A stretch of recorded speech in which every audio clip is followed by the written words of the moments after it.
Holkar bridge की कहानी दोस्तों। आज की कहानी सुनने के बाद शायद आप कभी अकेले रात में टैक्सी बुक करने से पहले 2 बार सोचेंगे। ये कहानी असली है या नहीं, ये तो मैं नहीं कह सकता। लेकिन जिस लड़की ने ये वाकया मुझे सुनाया था, उसकी आवाज में आज भी वो रात कांपती हुई सुनाई देती है। तो लाइट्स बंद कीजिए, हेडफोन लगाइए और चलिए पुणे की उस सुनसान सड़क पर, जहां बारिश कभी सिर्फ बारिश नहीं होती। रात के करीब 2:30 बज रहे थे। पुणे के एक अस्पताल के बाहर सन्नाटा पसरा हुआ था और बारिश इतनी तेज थी जैसे आसमान खुद कुछ छुपाना चाहता हो। रिया अपनी व्हील चेयर को कसकर पकड़े गेट के पास बैठी थी। उसकी बहन की तबीयत अचानक बिगड़ गई थी और डॉक्टर ने उसे घर जाकर कुछ दवाइयों की फोटो भेजने को कहा था। मगर उस वक्त उस सड़क पर कोई गाड़ी नहीं गुजर रही थी। लोग कहते थे कि इस रास्ते पर रात के अंधेरे में साए भटकते हैं। रिया ने इस बात को कभी संजीदगी से नहीं लिया था। आज शायद पहली बार वो इसे गंभीरता से सोचने पर मजबूर हो रही थी। तभी अचानक अंधेरे से एक टैक्सी की रोशनी उभरी। शीशा नीचे हुआ और एक आवाज आई, कहीं जाना है क्या मैडम? रिया ने झिझकते हुए अपना पता बताया। ड्राइवर छाता लेकर उतरा, नाम बताया कुणाल, और बड़ी नम्रता से रिया को गाड़ी में बिठाया। उसकी व्हील चेयर संभाल कर डिक्की में रख दी। गाड़ी चल पड़ी। कुणाल बातूनी था। बोला कि रात को अकेले ड्राइव करते हुए नींद आने लगती है, इसलिए बात करना जरूरी है। मगर रिया को कुछ अजीब लग रहा था। इतनी सुनसान सड़क पर ना कोई गाड़ी, ना कोई हेडलाइट, और अचानक तुम्हारी टैक्सी कहां से आ गई? कुणाल ने हंसते हुए टाल दिया। कहा कि बारिश की वजह से हेडलाइट खराब है, कभी जलती है कभी नहीं।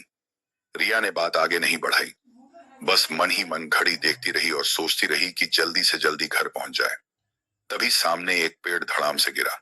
कुणाल ने जोर से ब्रेक मारे। दोनों की सांसें अटक गईं। रास्ता पूरी तरह बंद हो चुका था। कुणाल ने कहा, होलकर ब्रिज से चलते हैं, थोड़ा लंबा है पर सेफ पहुंचा दूंगा। रिया के अंदर एक ठंडी सिहरन दौड़ गई। होलकर ब्रिज का नाम सुनते ही बचपन की वो डरावनी कहानियां याद आ गईं, जो कभी दादी नानी रात को सुनाया करती थी। रास्ते में कुणाल ने खुद ही वो कहानी छेड़ दी।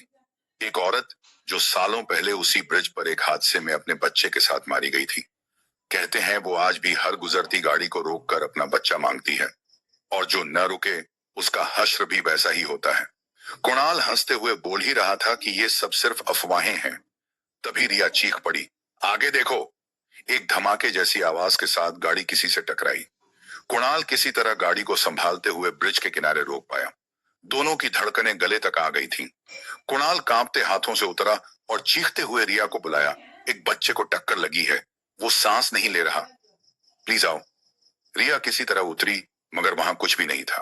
सड़क खाली थी, बिल्कुल खाली। दोनों हैरान खड़े थे। तभी टैक्सी स्टार्ट होने से इनकार करने लगी।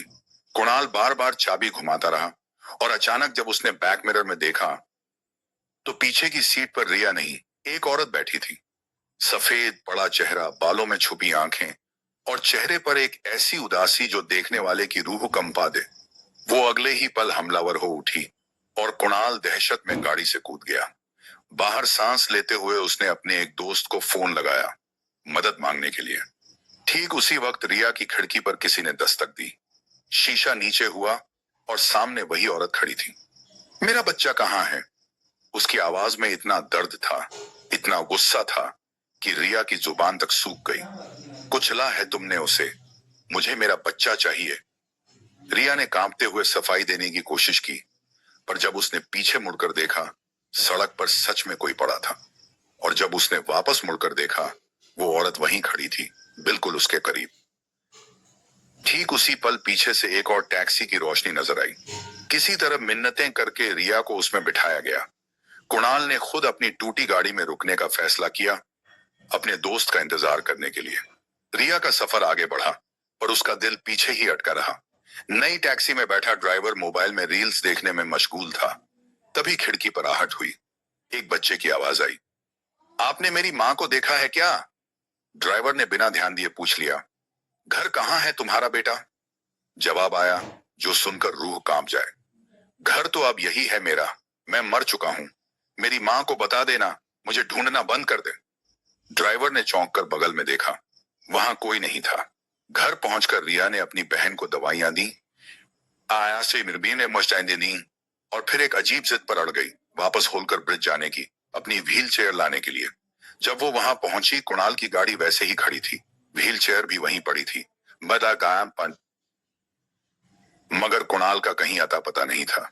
सिर्फ उसका फोन गाड़ी में पड़ा मिला। रिया चीख चीख कर उसका नाम पुकारती रही, बारिश में भीगते हुए, डर के मारे कांपते हुए। तभी दूर से भागता हुआ एक साया नजर आया।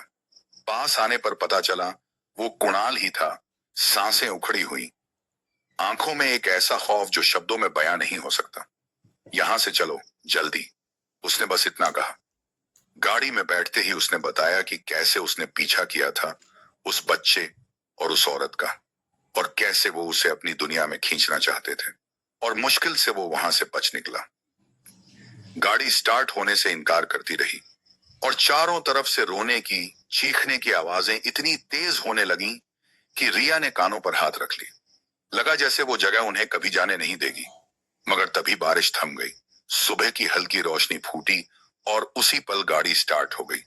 दोनों जान बचाकर वहां से निकल भागे। कहते हैं इस वाक़े के 3 साल बाद जाकर रिया ने यह कहानी किसी को सुनाई, और कुणाल, उस रात के बाद उसका कोई सुराग किसी को नहीं मिला। ना उसका घर, ना उसका परिवार, कुछ नहीं। बस एक टैक्सी और एक व्हील चेयर होलकर ब्रिज के किनारे खड़ी मिली थी। अगर आपके साथ भी कभी ऐसा कुछ अनसुलझा, कुछ अजीब हुआ हो, कमेंट में जरूर बताइएगा। मिलते हैं अगली कहानी में। तब तक के लिए रात में सुनसान सड़कों पर सफर करने से बचिए। शुक्रिया।